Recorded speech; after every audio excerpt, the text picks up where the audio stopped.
सभापति जी, बहुत लड़ने के बाद मुझे मौका मिला बोलने के लिए। तो समय आपको मुझे तो लग रहा था कि 3 बजे तो बहस शुरू हो जाएगी। नहीं, मैंने समय दिया। 3 बजे तो बाद 2 बजे भी कोई नहीं दिखाई दे रहा है यहाँ पर। धन्यवाद दीजिए ना कि सभापति महोदय, जो सरकार FCRA ला रही है इसके खिलाफ में हम पूरे विपक्षी लोग हैं। और सभापति महोदय, जो माननीय मंत्री जी कह रहे हैं, नहीं माननीय मंत्री जी कह रहे हैं कि माइनॉरिटी के खिलाफ नहीं है। माननीय मंत्री जी बताएं, आज तक जो बिल लाए हैं बिना माइनॉरिटी के खिलाफ कौन सा बिल लेकर के आए हो आप?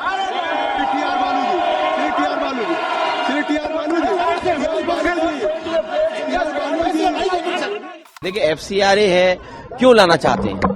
केवल माइनॉरिटी को दबाने के लिए, केवल अपना स्वार्थ सिद्ध करने के लिए।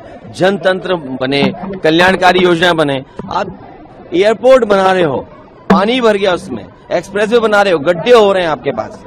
आप क्या कर रहे हो?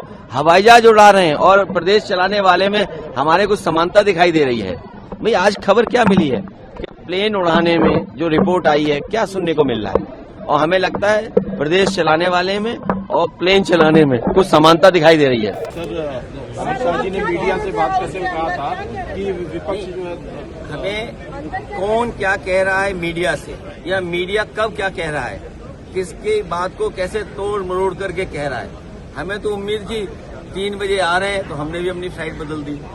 सोचा 3 बजे हम लोग देख करके सुन करके मिल करके जाएंगे। पता लगा 2 बजे उन्हीं के विभाग का बिल आया था, उसमें भी नहीं थी। FCRA क्या है? FCRA में केवल माइनॉरिटी के खिलाफ टारगेट है आपका। जितने भी बिल आए अभी तक आपने देखे होंगे महत्वपूर्ण बिल, वो सब माइनॉरिटी के खिलाफ आ रहे हैं। अगर FCRA आ सकता है तो और दूसरे भी फंड हैं, उनके खिलाफ क्यों नहीं आ सकता? रेगुलेशन उनके लिए क्यों नहीं आ सकता? सर, FCRA की बात करें तो वो JPC में आपकी डिमांड थी आप लोगों की कि JPC में भेजा जाए, उसको तो मान लिया सरकार ने, लेकिन सरकार की नीयत साफ नहीं है। आप लेट हो गई, सुना नहीं आपने। धार्मिक संस्थान और शिक्षा परीक्षा को लेकर के जो सवाल खड़े हो रहे हैं, जो आंदोलन हुआ, उसके पीछे एक ही गिरोह काम कर रहा है।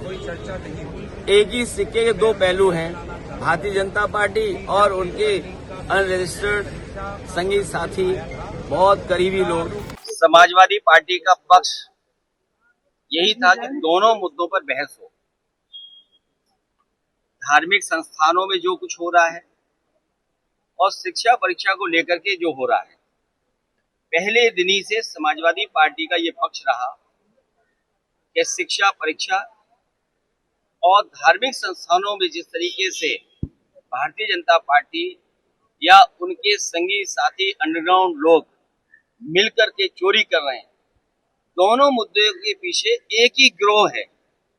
दोनों मुद्दों के पीछे एक ही तरह का मामला है, इसलिए दोनों मुद्दों पर बहस होनी चाहिए थी। क्योंकि जब एक गिरोह काम कर रहा है तो दोनों मुद्दे एक ही हुए, या यूं कहें एक सिक्के के दोनों पहलू एक ही हैं। भारतीय जनता पार्टी और उनके अंडरग्राउंड अनरजिस्टर्ड लोग संगी साथी। शिक्षा परीक्षा में जो सवाल उठा, किनके खिलाफ उठा, या धार्मिक संस्थान पे किसके खिलाफ उठा?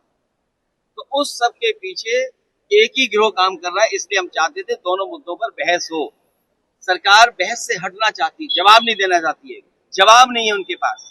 जो लखनऊ से, जो यूपी से SIT रिपोर्ट आई है, उसमें बहुत सारे लोगों के नाम हैं जो बहुत क्लोज हैं सरकार के या भारतीय जनता पार्टी से क्लोज है, इसलिए हो सकता है वो बहस न करें।